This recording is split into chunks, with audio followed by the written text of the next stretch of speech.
દ્વારકામાં વીટીવી ન્યૂઝના અહેવાલ પછી તંત્ર હરકતમાં આવ્યું અને વીટીવી ન્યૂઝના અહેવાલ પછી દ્વારકા નાગેશ્વરમાં રોડનું સમારકામ શરૂ થયું છે।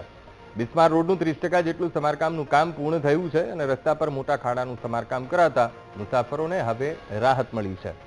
16 કિલોમીટર લાંબા રોડની હાલત અતિ બિસ્માર બની હતી અને ખરાબ રોડને કારણે મુસાફરોને ભારે હાલાકીનો સામનો કરવો પડતો હતો। તો લોકોની હાલાકીને ધ્યાને રાખી વીટીવી ન્યૂઝે અહેવાલ દર્શાવ્યો હતો અને અહેવાલની અસર થઈ છે।